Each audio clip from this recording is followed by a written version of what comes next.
Welcome to horror studio. मैं बहुत खुश था आज। 12th का मेरा आखिरी पेपर भी हो गया था। अब गर्मियों की छुट्टी चालू। मेरी खुशी इसलिए भी थी, मुझे अब मेरे मामा के यहाँ जाने को मिलेगा, क्योंकि मेरे लिए घूमने जाने के लिए मामा जी के यहाँ से कोई अच्छी जगह नहीं लगती।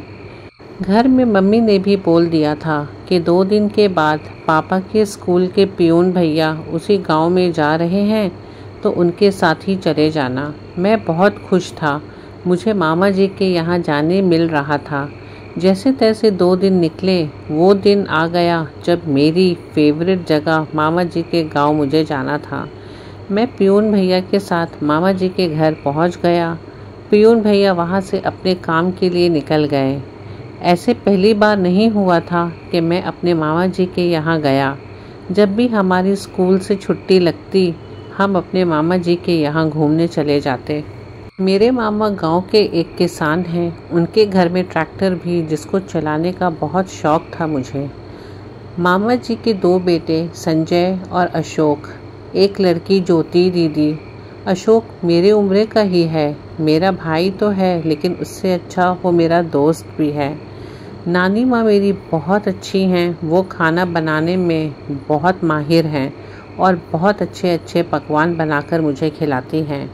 जब भी मामा के यहाँ जाना होता, नानी के हाथ के तरह तरह के पकवान खाने को मिलते। नानी से मेरी बहुत अच्छी बनती थी। मामा जी का घर भी बहुत बड़ा बना हुआ था। एक उनके घर में 12-15 छोटे बड़े कमरे हैं। घर के बीच में बहुत बड़ा आंगन है, जिसमें हम लोग क्रिकेट भी खेलते हैं।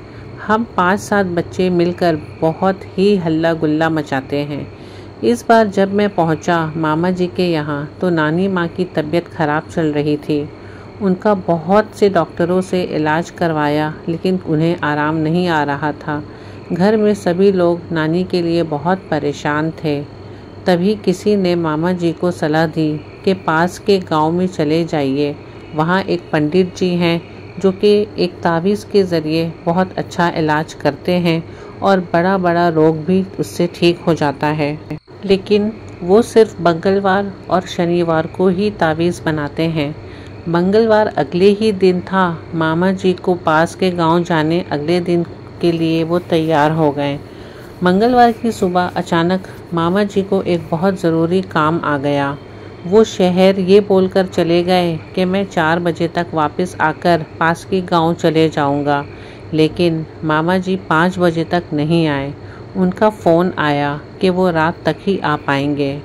अशोक को किसी के साथ भेज दो। अशोक के साथ जाने के लिए बहुत लोग थे, पर मेरा और अशोक का मन था कि हम दोनों ही जाएं।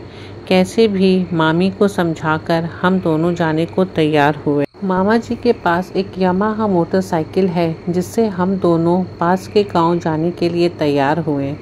मामा जी के गांव से लगभग 18 किलोमीटर दूरी पर अगला गांव है, लेकिन रोड पूरी उबड़ खाबड़ है। लेकिन 1 घंटे में फिर भी पास के गांव पहुंच जाएंगे। हम लोग 6:15 में शाम को मामा जी के यहाँ से चले और लगभग 7:15 में पास के गांव पहुंच गए। लेकिन वहां पहुंचकर पता चला कि पंडित जी किसी बहुत ज़रूरी काम से कहीं और चले गए हैं। हमारे पास इंतज़ार करने के अलावा और कोई रास्ता नहीं था। काफ़ी देर हो जाने के बाद पंडित जी रात को 9:45 तक वापस आए। पंडित जी से मिलकर नानी के इलाज के बारे में उनसे बात की और उनको नानी का सारा हाल बताया।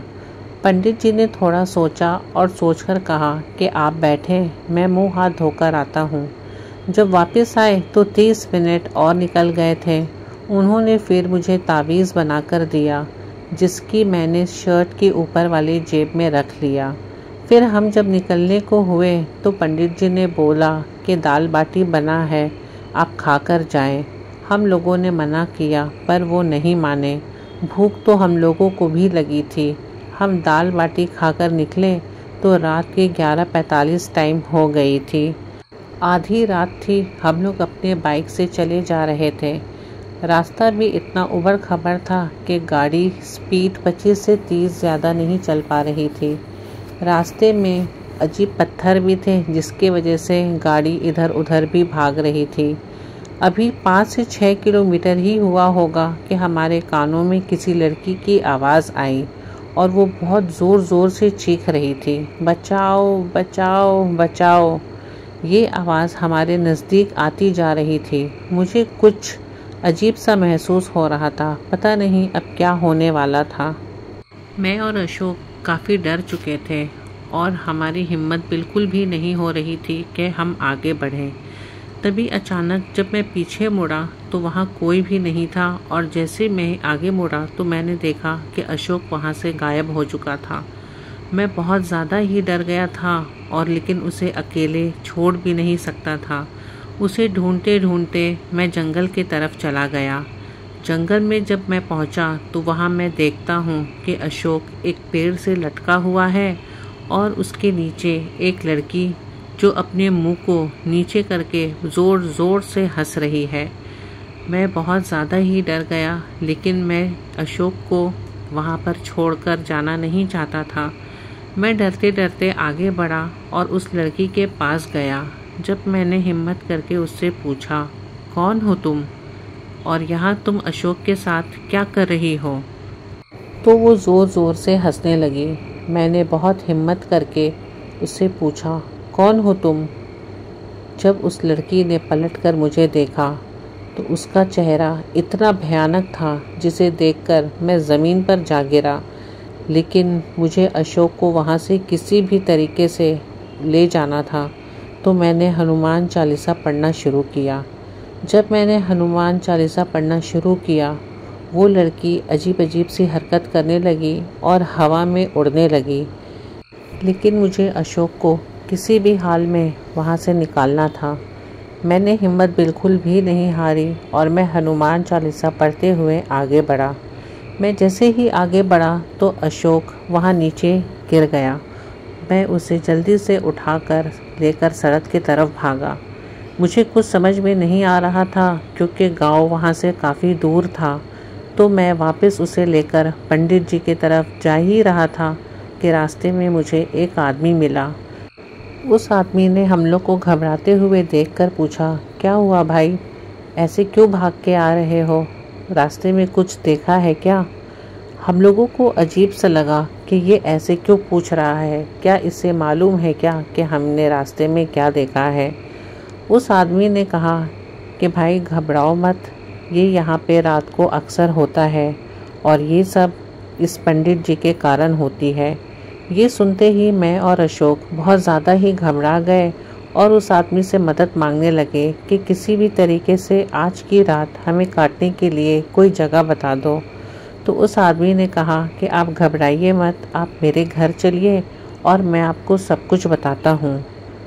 मैं और अशोक काफ़ी डरे और घबराए हुए थे। हम बस यही सोच रहे थे कि आज की रात जैसे तैसे कट जाए, सुबह होते ही हम अपने गांव वापस चले जाएंगे। जब हम उस आदमी के घर पे थे तो उस आदमी ने हमसे पूछा कि आप यहाँ पंडित जी के पास क्या करने के लिए आए थे। मैं और अशोक काफ़ी डरे हुए थे, तो एक दूसरे को देखते ही हमने सारा हाल बताया कि हम यहाँ क्यों आए थे पंडित जी के पास। हम जब यहाँ पर आए तो पंडित जी यहाँ नहीं थे, वो रात को काफ़ी देर आए और हमारा हाल सुनने के बाद करीबन आधा घंटा के लिए वो फिर कहीं चले गए, ये कहकर कि मैं मुंह हाथ धोकर आता हूँ। और जब वो आए तो हमें एक तावीज़ दिया और उसके बाद हमें खाना भी खिलाया। ये सुनते ही वो आदमी ज़ोर ज़ोर से हंसने लगा। मैं और अशोक उसकी हंसी देखकर काफ़ी घबरा गए और डरते हुए पूछे, क्या हुआ भाई, हंस क्यों रहे हो। तो उसने बताया कि ये पंडित नहीं, ये एक चालाक इंसान है जो कि गलत तरीक़ों से लोगों को अपने वश में कर लेता है और ये अपनी मरी हुई बेटी की आत्मा को ज़िंदा करने के लिए कम उम्र के लड़कों की बलि देना चाहता है। और वो खाना जो तुम खा कर आए हो उनके यहाँ से, वो खाना नहीं था, वो तुम्हारे ऊपर किया हुआ काला जादू था। ये सुनकर मैं और अशोक काफ़ी घबरा गए और उस आदमी से कहने लगे कि भाई कुछ भी करके हमें अपने घर सही सलामत पहुंचना है। उस आदमी ने कहा कि तुम घबराओ मत, तुम अपने घर सही सलामत पहुंच जाओगे, लेकिन उससे पहले जो तावीज़ तुम्हारे पास है तुम उसे मुझे दे दो। मैं और अशोक काफ़ी सोचने समझने के बाद वो तावीज़ निकाल कर उस आदमी को दे दिया और उस आदमी ने उस तावीज़ को घर के बाहर ले जा कर के जला दिया। हमें बहुत अजीब सा लग रहा था, तो हम उनसे पूछने लगे कि भाई आपने तावीज़ को क्यों जला दिया? तो उसने बताया कि मैं कुछ दिन पहले उस पंडित के घर में काम करता था। मैं ये सोचकर काम करता था कि वो एक बहुत अच्छा इंसान होगा, लोगों की मदद करता है। लेकिन एक रात मैंने उसे काला जादू करते हुए देख लिया। तो मैंने उनसे पूछा कि ये आप क्या कर रहे हो? तो उन्होंने कहा कि मुझे मेरी मरी हुई बेटी को किसी भी हाल में ज़िंदा करना है और इसके लिए मुझे बलि देनी होगी। ये सुनते ही मैं बहुत ज़्यादा ही चिढ़ गया और मैंने उसकी नौकरी वहीं से छोड़ दी। उसने मुझे भी मारने की काफ़ी कोशिश की, लेकिन मैं ऊपर वाले की कृपा से बच गया। कितने ही मासूम बच्चों की बलि वो दे चुका है, लेकिन आज तक उसका पोल नहीं खुल पाया। तुम घबराओ मत, मेरे होते हुए तुम्हारा कोई कुछ नहीं कर सकता और कल सुबह तुम अपने गांव चले जाओगे। तो कहते हैं ना दोस्तों कि हाथी के दांत दिखाने के कुछ और खाने के कुछ और। तो यही था वो पंडित का भी हाल।